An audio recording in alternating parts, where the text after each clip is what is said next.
마태복음 13장 45절 46절의 말씀을 한번 보시겠습니다. 천국은 마치 좋은 진주를 구하는 장사와 같으니 극히 값진 진주 하나를 발견함에 가서 자기 소유를 다 팔아 그 진주를 사느니라. 여기도 다 팔아가 나옵니다.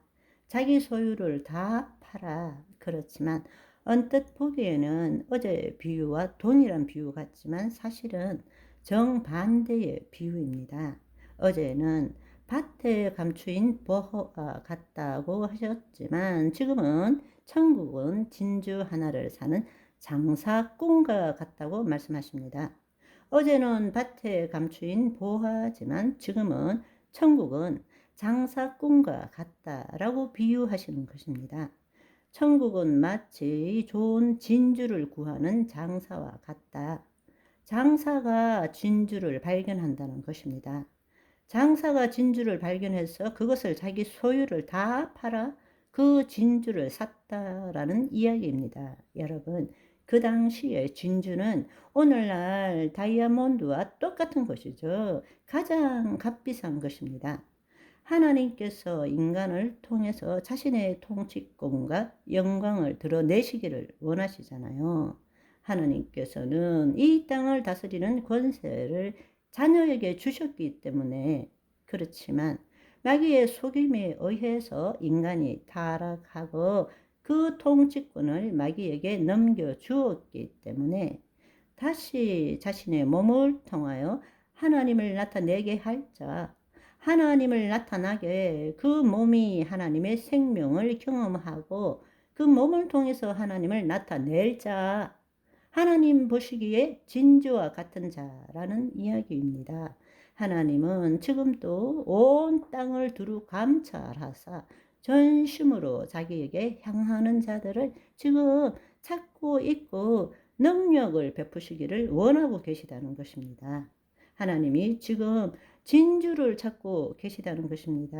하나님이 보시기에 하나님의 통치권을 회복함으로 이 땅에 하나님의 통치권을 나타내기를 원하는 자, 진주, 그 진주를 찾고 있는 장사꾼이 바로 하나님이시라는 것입니다. 아멘. 하나님의 생명을 구하는 자, 하나님의 통치함을 받는 자, 이 땅에 하나님의 통치를 나타내는 자, 말씀대로의 실체를 나타내는 자, 하나님께서는 진주를 진주로 보시고 자기 소유를 판다. 이 말이 무엇입니까? 예수님께서 스스로 십자가를 지심으로써 자기를 팔아서 진주를 산다라는 이야기입니다. 그 진주 하나를 구하기 위해서 내 소유를 다 판다라는 이야기입니다. 자기 목숨을 버려서 그만큼 우리를 사랑하시고 우리를 자녀 삼으시기를 원하신다는 것입니다. 아멘. 여러분, 잘 한번 생각해 보십시오.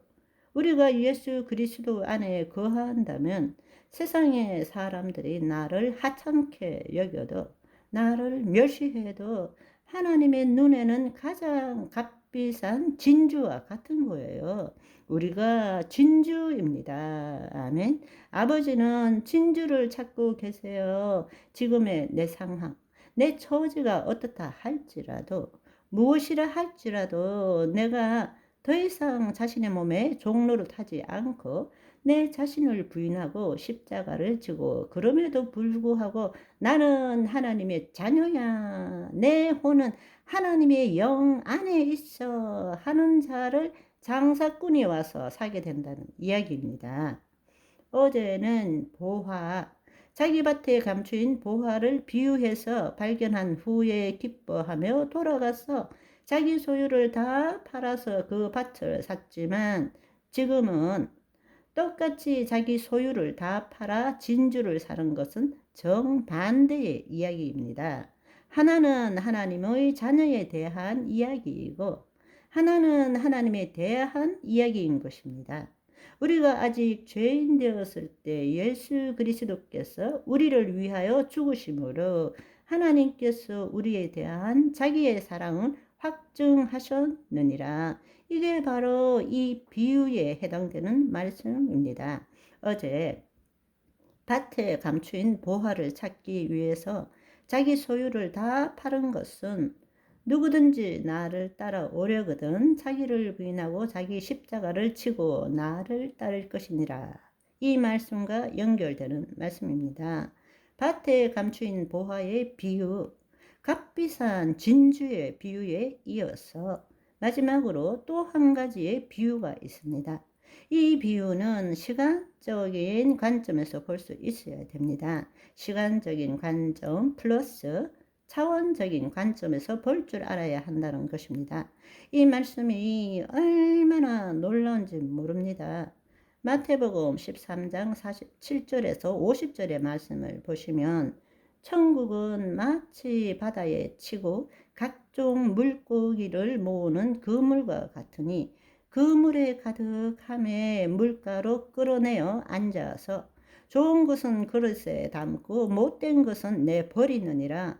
세상 끝에도 이러하리라. 천사들이 와서 어인 중에서 악인을 갈라내어 풀무불에 던져 넣으리니 거기서 울며 이를 갈리라 말씀하고 있습니다.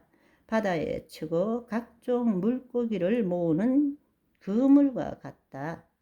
천국은 하나님의 통치는 바다에 치고 각종 물고기를 모으는 그물과 같다라고 말씀하십니다.